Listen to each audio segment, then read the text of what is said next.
Lovely to meet you. Thank you so much for doing this. No worries. Before I get into the show, I was speaking to Mark and Vivian and Atto. I thought I'd ask you the same question I asked them. And I'm sure you've thought about this, that impossible decision that Hilary Swank has to make in the opening episode about whether or not to abandon her mission, to go back to her family, or stay on course. I think it's an incredibly difficult decision because, of course, you're leaving behind a family, but then you're doing something for the greater good of humanity. Right? So, I mean, it's a huge dilemma. I mean, and I think it's a really difficult one, which I think is why this is brilliant filmmaking in a sense, because it instigates debate and conversation. Many people have many different opinions on it. For me, it would be so hard to leave my loved ones. But if I'd signed up to be an astronaut and I signed up to this mission for Mars, I would have known what I was getting myself into. And you almost know that, I guess it's like signing up for military or being a soldier. You may be called to war. It really is. I went into it not knowing anything about it. And I was pleasantly surprised because it's been a long time since I've seen a show that was simply about the joy of exploration.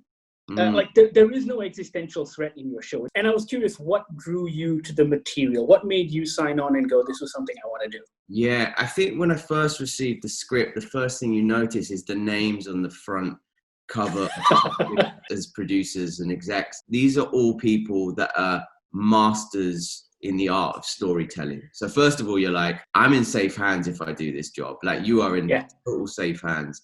And then I opened the script, and I'm not a particular fan of science fiction, really. And so I had an expectation that that's what this might be. As I started reading, I realized this was a really beautiful, intimate relationship drama. It's character-driven, beautiful piece that's so intimate, yet it's set in this world of epicness.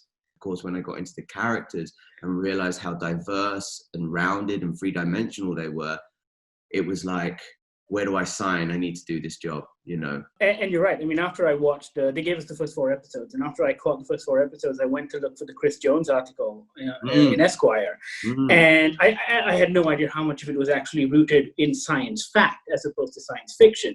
And so I was wondering, how much studying did you have to do? Because you make it sound pretty convincing. I think the first thing that the creators wanted to do, and I know Andrew had a real mission to make this show as authentic as possible. Like, he wanted this to be the show that real astronauts would watch and go, oh my gosh, that feels so real. So yeah, Neil deGrasse Tyson's not going to take you out on Twitter, right? Right, exactly. And part of that was, of course, how we were going to negotiate the zero gravity, how that was going to be done. But another part of it was actually meeting with astronauts, and we were lucky enough to spend some time with Mike Massimino, who's a complete and utter legend, and he's been in space many, many times. And you cannot help but be in awe of someone when you meet them and you know they've been in space. And, I mean, a true celebrity in the real sense of the word. And a quick acting process question before I let you go. I mean, I'm assuming it's terribly hard trying to act while being suspended and floating around, because obviously there's no artificial gravity or whatever. But also in the show, you've got to act to screens a lot because you're talking to people that aren't there in the room in situations like that. I mean, we were talking to each other. Actually, there wasn't much green screen stuff in terms of like characters acting together.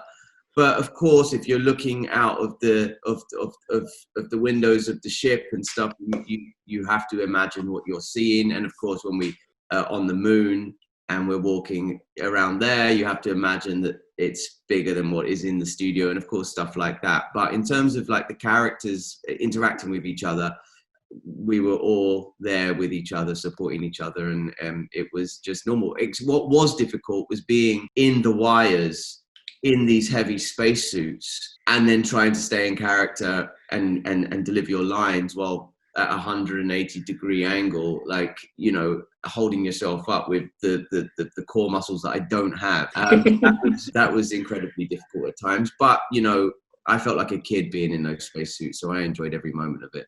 Cool. Ray, thank you very much. That's all the time I have. It's a fantastic show. I was telling the guys earlier, there was a moment in every episode where I teared up. So Oh, That's wow. saying something. Yeah, that's brilliant. Thank you.